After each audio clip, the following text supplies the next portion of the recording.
Alléluia. Voilà, comme je disais, ce matin, nous allons partager la portion de l'Écriture dans le livre de Jean, le chapitre 6, à partir du verset 60. C'est la confession de Pierre, Simon Pierre, le disciple du Seigneur Jésus-Christ.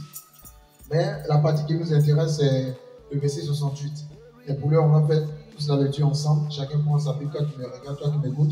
Prends ta Bible dans le livre de Jean, chapitre 6, à partir du verset 60. Plusieurs de ses disciples, après l'avoir entendu, dirent: cette parole est dure. Qui peut l'écouter? Jésus, sachant en lui-même que ses disciples murmuraient à ce sujet, leur dit: cela vous scandalise-t-il? Et si vous voyez le Fils de l'homme monter où il était auparavant? C'est l'esprit qui vivifie, la chair ne sert de rien. Les paroles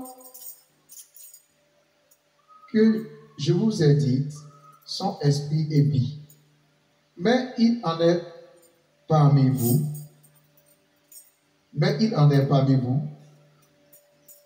quelques-uns qui ne croient point, car Jésus savait dès le commencement qui étaient ceux qui ne croyaient point et qui était celui qui le livrait. Et il ajouta: c'est pourquoi je vous ai dit que nul ne peut venir à moi si cela ne lui a été donné par le Père. Dès ce moment, plusieurs de ses disciples se retiraient et ils n'allaient plus avec lui. Jésus donc dit aux 12: et vous, ne voulez-vous pas aussi vous en aller? Simon Pierre lui répondit: Seigneur, à qui irions-nous? Tu as les paroles de la vie éternelle. Alléluia. Alléluia. Bien-aimés, ce matin, le Seigneur Jésus-Christ veut parler à quelqu'un. Le Seigneur Jésus-Christ veut te parler, il veut changer ta situation ce matin. Alors, tu vas me demander comment est-ce qu'il va changer ma situation. Mais ce matin, laisse-moi te dire, ici, la parole de Dieu déclare que le Seigneur Jésus-Christ, étant donné que l'avènement de la crucifixion arrivait, le Seigneur Jésus-Christ a parlé durement à ses disciples. Et il a prêché l'évangile. Et quand il a prêché, les enfants de Dieu ont trouvé, les disciples ont trouvé que vraiment c'était dur. Les gens ont trouvé que c'était dur. Quelqu'un qui avait plus de 5000 membres se retrouve avec ses 12 disciples. Et il demande, parce que les gens ont pris le chemin. Quand il a fini de donner la parole, les gens ont vu que c'était très dur. Donc ils ont abandonné. Les gens ont pris le chemin. Ils se sont retirés du Seigneur Jésus-Christ. Et quand les gens se sont retirés du Seigneur Jésus-Christ, il s'est avéré que ce sont les 12 disciples qui sont restés. Alors, le Seigneur Jésus-Christ demanda à ses 12, et vous, ne partez-vous pas aussi? Il a demandé s'ils ne vont pas aussi. Et qu'est-ce qu'ils ont dit? Ils ont répondu. C'est Simon Pierre qui répond: Seigneur. Seigneur quoi? À qui irions-nous? Car tu as quoi? Tu as les paroles de la vie. Alléluia. Voilà, donc, les disciples, pour qui le Seigneur Jésus-Christ a fait des miracles, qui ont mangé, on a multiplié le pain, ils ont mangé. Ces gens-là aujourd'hui quittent le Seigneur. Ils quittent le Seigneur, ils s'en vont.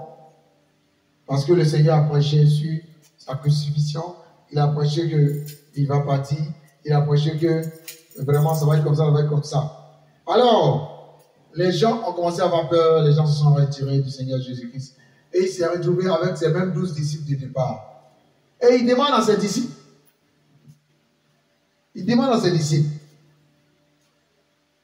Et vous, pourquoi vous ne partez pas? N'avez-vous pas des choses à faire? N'avez-vous pas d'autres vies à mener? Et ceux-ci ont dit: à qui irions-nous, Seigneur? Car tu as les paroles de la vie éternelle. Alléluia. Bien aimé, la dernière fois, nous avons prêché le dimanche dernier, c'était sur quoi? Le dimanche dernier, nous avons prêché sur les liens. Nous avons prêché sur les liens. On a dit qu'on devait sortir des liens. Alléluia. Voilà, donc, quand nous avons prêché sur les liens, nous avons dit que la vie sur terre est courte, mais dans le ciel, que ce soit l'enfer ou le paradis, c'est éternellement. Et tous les jours, tu es dedans. On a pris même l'exemple des femmes qui préparent, quand le feu les touche net, elles sautent comme ça. Et on a dit à plus forte raison le feu de l'enfer. Alléluia. Donc on a parlé des liens. Et aujourd'hui, bien aimé, le thème que nous allons donner, c'est « Je resterai fidèle à mon Dieu jusqu'à la fin des temps ». Alléluia. Je resterai fidèle à mon Dieu jusqu'à la fin des temps. Nous n'allons pas durer ce matin. Nous allons juste exhorter un cœur meurtri, un cœur qui est attristé, une personnalité qui manque d'amour, qui manque, disons, de présence autour d'elle. Cette personne qui est découragée, qui est même sur le point de se suicider. C'est à cette personne ce matin que nous voulons parler. Alléluia. C'est à cette personne ce matin que nous voulons parler. Alléluia. Alléluia. Bien-aimés, ce matin, nous allons vraiment rendre grâce au Seigneur.